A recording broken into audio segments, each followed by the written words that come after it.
Morning friends, কেমন আছো তোমরা? নিশ্চয়ই তোমরা খুব ভালো আছো, আমরাও ভালো আছি।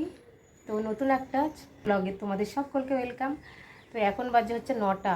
বর খেয়ে বেরিয়ে গেল, আমার রান্নাবান্না কমপ্লিট। কি রান্না করেছি পরে তোমাদের দেখাচ্ছি।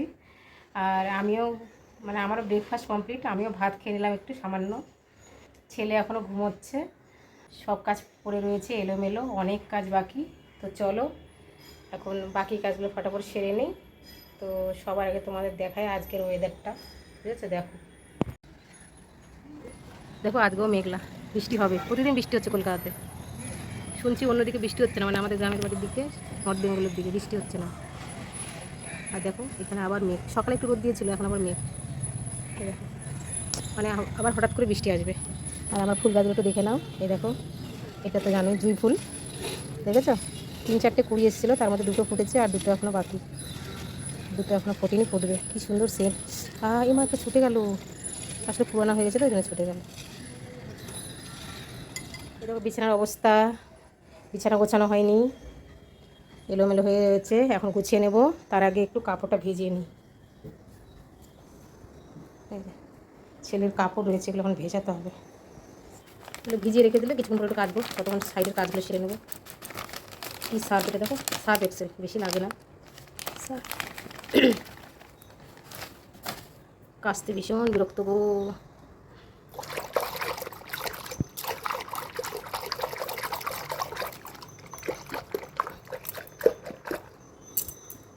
কিন্তু কাচতে তো হবে, ছেলের এগুলো সব ঘেমে গেছে, নোংরা তো না, সব ঘেমে গেছে তাই। পারি না গো, পারি না। চলো বিছানাটা গুছিয়ে নিই। হ্যাঁ, ফটাফট ফটাফট গুছিয়ে নিই। আজকে একটু ভাবছি বেডশিটটা চেঞ্জ করবো, কয়েকদিন হয়ে গেল এটা চেঞ্জ করে নিই। জানো বন্ধুরা, আজকে আমার শ্বশুর বাড়ির কথা মনে পড়ছিল, আমার শাশুড়িকে মনে পড়ছিল। কারণ হলো কি বলো তো, আমি না ইউটিউবে দেখছিলাম সব, এক একটা বৌমার শাশুড়ি খুব জ্বালায়, যাই হোক কষ্ট খুব বৌমাদের, আর শাশুড়িদেরও কষ্ট। তো আমার সব আগেকার কথা মনে পড়ছে। আমার 22 বছর বিয়ে হয়ে গেল। আমার যখন বিয়ে হয় তখন আমার 18 বছর বয়স ছিল, এইচএস দিয়ে আমার বিয়ে হয়েছে। কারণ স্বাভাবিক অনেক বোন ছিলাম, ওই জন্য বাবা তাড়াতাড়ি বিয়ে দিয়েছে, অ্যারেঞ্জ ম্যারেজে বিয়ে হয়েছে। তো আমি যখন শ্বশুরবাড়িতে যাই তখন আমি তেমন কিছুই জানতাম না। হ্যাঁ, শুধু রান্না জানতাম, ডাল সেদ্ধ পারতাম, মাছের ঝোল, আর পারতাম হচ্ছে ভাতটা করতে পারতাম, আর তেমন কিছুই করতে পারতাম না, কিচ্ছু না। শ্বশুরবাড়িতে আমাকে সব কিছু শিখিয়েছে, ধরে আমাকে শিখিয়েছে আমার শাশুড়ি, আমাকে হাতে করে শিখিয়েছে, খুব অনেক কিছু শিখে গেছি। শ্বশুরবাড়িতেই আমার বেশি সব কিছু শেখা। তো হ্যাঁ, শুনতেও হয়েছে যে কিছু শিখে আসেনি, কিছু পারে না। তো স্বাভাবিক, ওই বয়সে কে পারে বলো? এমনিতে বাবা মাকে শুনতে হয় যে কিছু শেখায়নি। এটা প্রতিটা মেয়েকে আমার মনে হয় শুনতে হয় বিয়ের পর শ্বশুরবাড়িতে, শুনতেই হবে যে কিছু পারে না, কিছু শেখেনি। তা আমাকেও শুনতে হয়েছিল, শুনে থাকতাম, রাগ হতো, কী করবো, বয়স অল্প, রাগও হতো। আর স্বাভাবিক, নিজের মাকে আর শাশুড়ি মাকে স্বাভাবিক একভাবে তো দেখা যেত না। না, নিজের মা নিজের মা, আর শাশুড়ি মা যতই হোক মা, শাশুড়ি মায়ের মতো কি হতে পারবে বলো? কেউ জায়গা দিতেও পারবে না। হ্যাঁ, অনেকে দেয়, আমি শুনি, কিন্তু আমার মনে হয় না যে মায়ের জায়গা সে দিতে পারে। কিন্তু হ্যাঁ, ভালোবাসতে তো হবেই। মা আর নিজের মা না হোক, তবু তো মায়ের মতো সম্মান দিতেই হবে। কারণ যার জন্য তুমি তোমার প্রিয় মানুষটাকে পেয়েছো, তাকে তো ভালোবাসতেই হবে। এই মানুষটার জন্যই, এই শ্বশুর শাশুড়ির জন্যই তুমি তোমার বরকে পেয়েছো, আমি আমার বরকে পেয়েছি। এই জন্যই আমি আমার শাশুড়িকে এত ভালোবাসি, আমি ভালোবাসি তাদের জন্য। হ্যাঁ, বেশি কিছু হয়তো করতে পারিনি আমি, যেহেতু একা থাকি এখানে, আর আমার শ্বশুর শাশুড়ি আলাদা থাকে আমার দেওরের কাছে। হ্যাঁ, আসে মাঝে মাঝে, এসছে, তবে হ্যাঁ নতুন ফ্ল্যাটে এখনও আসেনি জানো, আনবো। এটা 1 বছর কমাস হলো তো আমাদের আসা। গৃহপ্রবেশের সময় আমার যারা এসেছিলো, আমার শ্বশুর শাশুড়ি আসতে পারেনি, অন্যরা এসেছিলো। তো নিয়ে আসবো এবার, খুব ইচ্ছা আছে। আর আমার তো বেশি দিন হয়নি, শরীর খারাপ, এখন পুরোপুরি ফিট হয়েছে কিন্তু পুরোপুরি এখনও হয়নি, ট্রিটমেন্ট চলছে। আর একটু সেরে উঠি, কেননা ওনারা এলে তো আমাকে স্বাভাবিক একটু তো যত্ন করতেই হবে না। আর ইচ্ছা আছে একটু এদিক ওদিক নিয়ে যাওয়া, এদিক ওদিক বলতে আমার মায়াপুর নিয়ে যাওয়ার ইচ্ছা খুব। আমার শাশুড়িকে আমি কথা দিয়েছিলাম। তো ওই ধীরে ধীরে এগুলো চলছে, ফ্ল্যাট কেনার পর এটা ওটা লেগেই আছে। তো এবার নিয়ে আসবই। আর আমার শ্বশুরও শাশুড়িও শরীরটা ভালো থাকে না, তো এবার আমি আনবই। তো নিয়ে এলে তোমরা দেখতেই পাবে শ্বশুর শাশুড়িকে। আর জানো আমার শ্বশুরবাড়িতে যখন প্রথম যাই, তোমরা বিশ্বাস করবে আমি পায়ের ধাপ পর্যন্ত ফেলতে পারতাম না। মানে একটা পায়ের ধাপ ফেললে আমার ভয় হতো যেন কোন অচেনা জায়গায় এসছি বাবা, সব অচেনা মানুষ, প্লাস আমার জায়গাটাও তো অচেনা আর বাড়িটাও যেন অচেনা।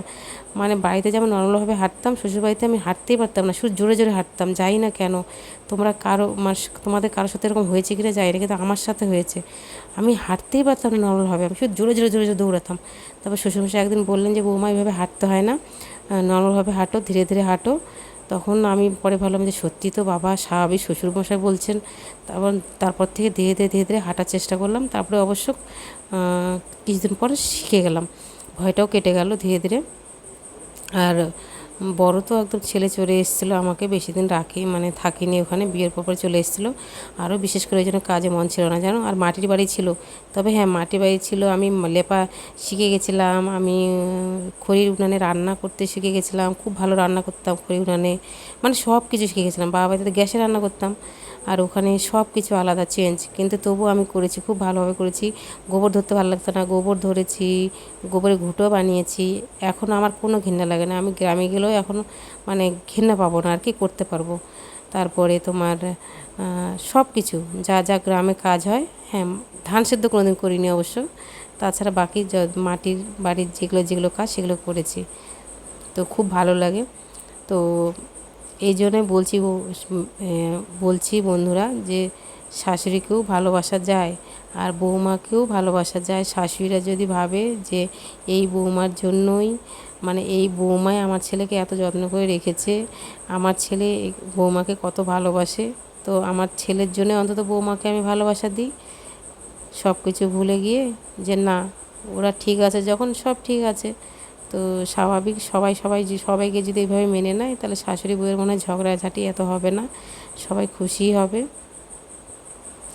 তো আমার খুব মনে পড়ে, তাই তোমাদের কাছে সেগুলো শেয়ার করলাম। আর সেটা আমার 22 বছরের অভিজ্ঞতা। আমার বিয়ে হওয়া 22 বছর হয়ে গেছে, দেখতে দেখতে আমার ছেলেও বড় হয়ে গেল। ভাবো আমার বয়সও কত তাহলে হয়ে গেল, দেখছো বন্ধুরা, অনেক বয়স হয়ে গেল, আমি বুড়ো হয়ে যাচ্ছি। আর এই বয়স নিয়ে আমি ইউটিউবে এসেছি। চলো কাজ সেরে নিই। তো বন্ধুরা আমার দেখো রান্নাঘর পরিষ্কার হয়ে গেছে, বাসন মাজা হয়ে গেছে, দেখলে তো বাসন মাজলাম। আর এই দেখো আমার ঘরও পরিষ্কার করা হয়ে গেলো, মানে ঘর মোছা হয়ে গেলো, দেখলে সব কমপ্লিট হয়ে গেছে। এখন পালা হচ্ছে এগুলো কাচবো, কেচে স্নান করে পুজো দেবো, বাস। তো তোমাদের সঙ্গে পরে কথা হচ্ছে, চলো। হ্যাঁ, তো আজকে প্রচুরই কাজ ছিল, যেগুলো সব তোমাদের দেখাইনি, কারণ ভরে মানে বেরিয়ে গেছে সকাল সকাল বলে। আজকে কাজটাও ভাবলাম যে শরীরে দেখছি এনার্জিও আছে, এই জন্য অনেক কাজ সেরে নিলাম। তো কাপড় কাচার পর আমার যা শরীরের অবস্থা হয়েছিল না, তোমাদের বলার মতো নয়। মানে আমার তো এমনি ফ্রোজেন শোল্ডার, তবুও আমি জোর দিয়ে করেছি কাজ। আর জিন্সগুলো কাচতে বেশি কষ্ট, তো তখন কিন্তু বুঝিনি। কিন্তু যেই কাপড় কেচে স্নান করে ওই মানে খাওয়া দাওয়া করলাম না, খাওয়ার পর বুঝলাম যে শরীরটাতে এত মানে দুর্বল লাগছে। তারপর তাড়াতাড়ি করে কী করলাম, তোমার ওআরএস গুলে নিয়ে খেলাম, তারপর একটু ভালো লাগলো। তো নিজের সংসার, এখন একা সংসার করতে তো হবেই বলো। তো এইভাবেই চলছে, যতদিন পারবো করব। আর বসে কাচতে পারি না, হাঁটুতে না কষ্ট হয়, এই জন্য এইভাবে কাচি। আর কেননা এইভাবে কাচলে তবু একটু অনেকক্ষণ মানে দাঁড়িয়ে কাচতে পারি, বসে অসুবিধা হয়। ওয়াশিং মেশিন নিতে হবে খুব শীঘ্রই, কারণ কাপড় কাচাটাই সবচেয়ে বেশি আমার প্রবলেম হচ্ছে, তাছাড়া প্রবলেম হতো না। আর টুলও নেই, একটা টুলও নিতে হবে বাথরুমে। আসলে অনেক কিছুই কেনা বাকি হলো। আমার ফ্ল্যাটটা আমি এসেছি 1 বছর কয় মাস হয়েছে, বেশি দিন হয়নি। তো এখন স্নানটা সেরে নেব, স্নান সেরে বন্ধুরা আমার হচ্ছে স্নান কমপ্লিট হয়ে গেছে, পুজোটাও দিয়ে দিলাম। আর এখন খাওয়ার পালা। তো এখন এত তাড়াতাড়ি খাবো না, একটু পরে খাবো। তো এই দেখো পুজো হয়ে গেছে, পুজো কমপ্লিট করে দিলাম গাছের ফুল দিয়ে এই বাড়ির, বুঝেছো। আর কি রান্না হয়েছে তোমাদের দেখাই। তেমন কিছু রান্না করিনি, এই লেবু খাবো গন্ধরাজ। এই দেখো খাওয়া হয়ে গেছে, এটা শুধু আমার ভাগেরই, কেননা বড় এবেলা আর খাবে না, ও একদম রাতে খাবে, তো রাতে রান্না হবে। এটা হচ্ছে তোমার মোচা ঘন্ট, এই দেখো ডাল, ছেলে আর আমার, বুঝেছো। মধ্যে রয়েছে লাল শাক আর ভাত। আর কি বলতো, কালকে হচ্ছে ছেলে মানে মাংস গেছিলো, যে ছেলে মাংস আছে। তো বন্ধুরা চলো আজ এই পর্যন্তই, ভিডিওটা অনেক বড় হয়ে যাবে। ভিডিওটা তোমাদের কেমন লাগলো অবশ্যই কমেন্ট করো, ভালো লাগলে লাইক করো, সাবস্ক্রাইব করো। চেষ্টা চালিয়ে যাচ্ছি, দেখি কতটা কি করতে পারি।